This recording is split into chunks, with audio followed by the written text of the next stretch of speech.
ดใสความมืดหายไปแสงทองส่องใสเข้ามาทั่วทั้งอาณาดินลาวมีความร่มเย็น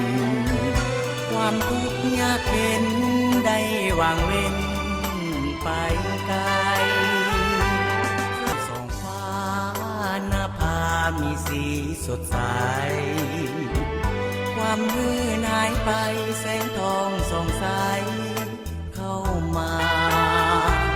ทั่วทั้งอาณาดินลาวมีความร่มเย็นความทุกข์ยากเข็นได้วางเว้นไปไกลลาลมลุกคุกคานตั้งหลายห้อยปีเลือดหลั่งปีนี้ครบรอบตั้งพลังแห่งสามัคคี65ปีมาถึงที่ชาติลาวเฮาเก้าเมืองลาวความฟูเฟื่องการเมืองลาวสงบเด่น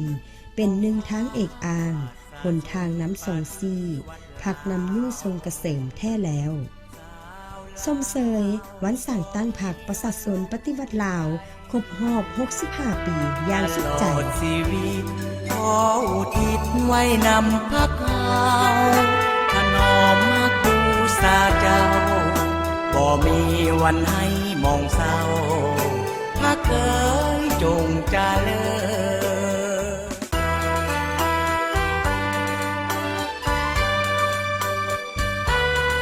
เนื่องในโอกาสการสร้างตั้งพรรคประชาชนปฏิวัติลาวครบรอบ65ปี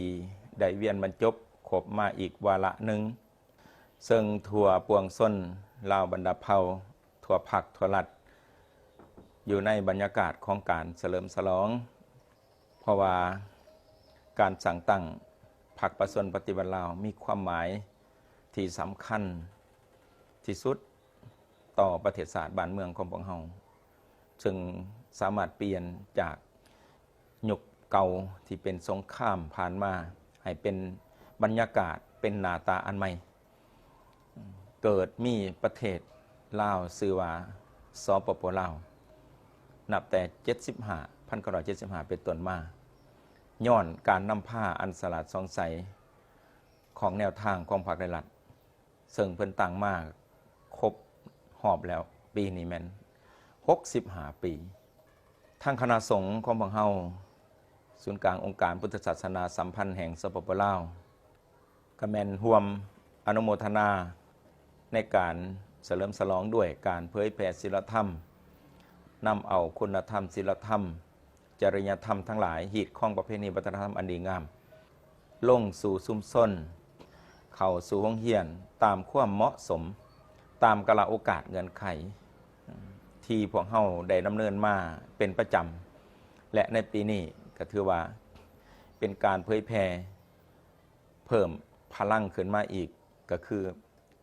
ดังที่กล่าวมาแล้วโครงการมิตรธรรมที่เป็นโครงการเฮ็ดเบี้ยเพื่อสังคมเพื่อชุมชนเพื่อศาสตร์เพื่อศาสนาด้วยการเสริมสร้างคุณสมบัติศีลธรรมปฏิบัติคุณสมบัติศึกษาหรือเอิ่นภาษาธรรมว่าเผยแผ่ศีลธรรมคุณธรรมจริยธรรมวัฒนธรรมประเพณีให้กับลูกหลานของพวกเฮาอยู่ตามโรงเรียนแห่งต่างๆในโอกาสที่ได้เอาศีลธรรมลงไปโรงเรียนทีมงานพระสงฆ์อาสาสมัครของโครงการมิตรธรรมก็แม่นได้สอดแทรกแนวทางการนำของพรรครัฐเข้าไปในโรงเรียนนั่นก็คือนอกจากจะสอนธรรมะแล้วสอนให้ลูกให้หลานรู้จักความเคารพนับถือต่อแนวทางของพรรครัฐรู้จักกตัญญูต่อบ้านเกิดเมืองนอนรู้จักกตัญญูต่อผู้นำการนำพรรครัฐบ่ว่าจะรุ่นอาวุโสหรือในรุ่นในหุ่นปัจจุบันพวกเฮาก็สอนควบคู่กันไปเนาะโดยการเอาธรรมะเข้าไปโดยที่ว่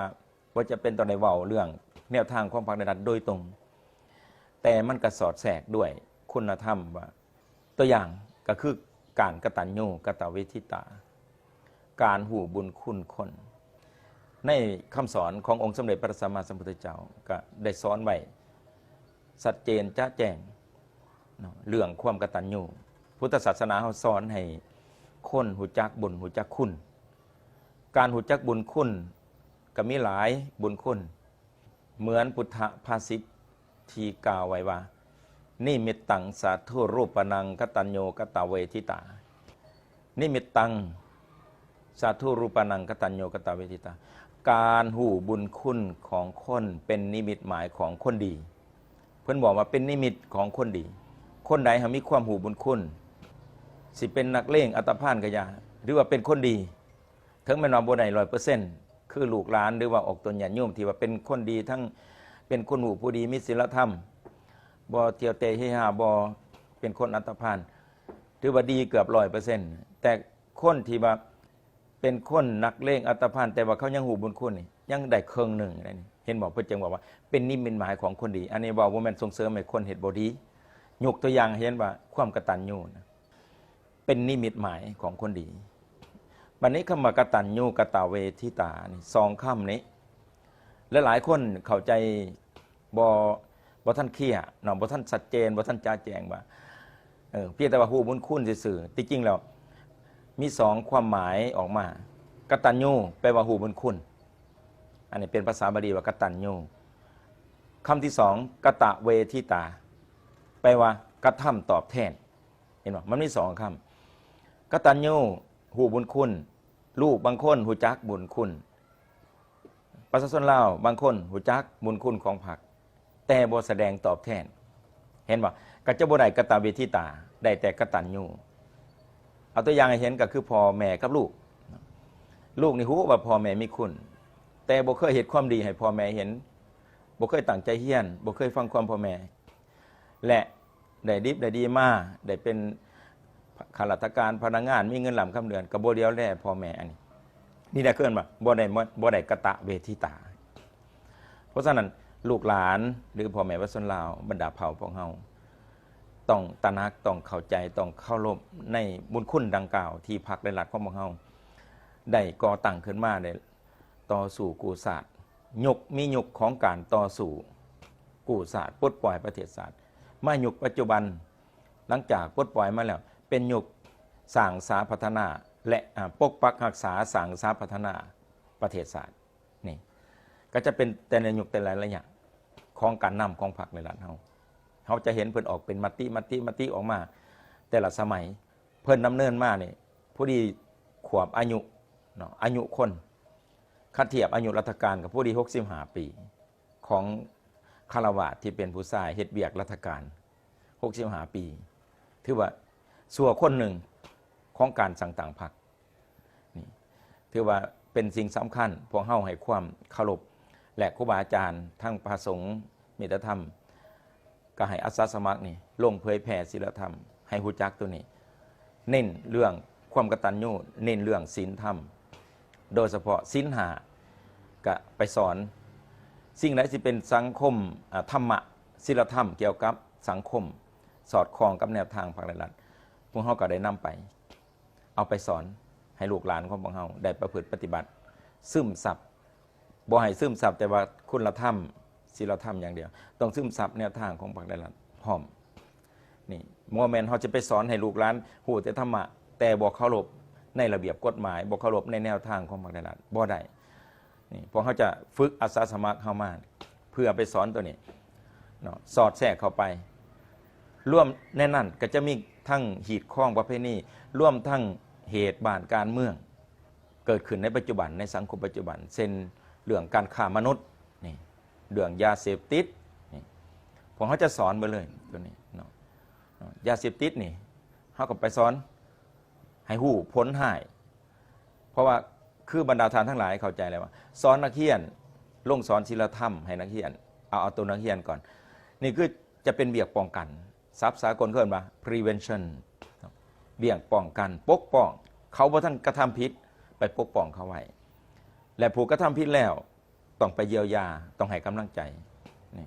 เกินมา care and support เขาว่าศัพท์สากลเนาะตัวนี้คือเขาจะเหตุไปควบคู่กันไปโดยเฉพาะประสงค์เขานี่เน้นการป้องกันเนาะเน้นให้เขาหูจักก่อนล่วงหน้าก่อนที่ไปการทำผิดก่อนที่จะแก้ไขน้ำหลัง กันดีกว่าแก่มันแย่แหละแก่บ่ทันบ่หานเพิ่นเว้าเนาะต้องกันไว้ก่อนนี่แหละที่พระสงฆ์ลงไปสอนศีลธรรมในโรงเรียนเนาะเน้นเรื่องศีลธรรมจริยธรรมคุณธรรมประเพณีวัฒนธรรมสอนมาเลยการกราบการไหวเฮ็ดจังไดการเคารพผู้หลักผู้ใหญ่เคารพการนำภาครัฐเฮ็ดจังไดนี่ตั้งแต่นายบ้านพี่ได้เฮาก็ให้เคารพเนาะตั้งแต่พ่อตู่แม่ตู่อยู่เฮือนอยู่ซ่านพี่เนาะอันนี้คือให้รู้จักเนื่องจากโอกาสบรรยากาศเกี่ยวกับการตื่นตัวตื่นใจในการเฉลิมฉลองถึงแม้ว่าบ่ได้ไปร่วมกลุ่มร่วมหมู่แต่ว่าเฮาเฉลิมฉลองหรือว่าภูมิอกภูมิใจดีใจในใจของพวกเฮาประชาชนลาวบรรดาเผ่าบ่ว่าจะเป็นพระสงฆ์องค์เจ้าข้าราชการทหารตำรวจนักธุรกิจทั้งหลายที่มีสายเลือดของความเป็นลาวบ่ว่าอยู่ต่างประเทศก็ตามเฮาควรภูมิใจที่เฮามีพรรคนำพาและเป็นทฤษฎีแนวทางที่ถูกต้องเสมอมาเฮาจังปลดปล่อยประเทศชาติได้แล้วก็ปกปักรักษาสร้างสรรค์พัฒนาจนมาถึงยุคปัจจุบันนี่ก็ถือว่าพรรคได้รัฐได้นำพามาด้วยดีเสมอมาบ้านเมืองเฮาสงบมาโดยตลอดนี่คันบ่มีแนวทางพรรคได้รัฐและบ่มีพรรค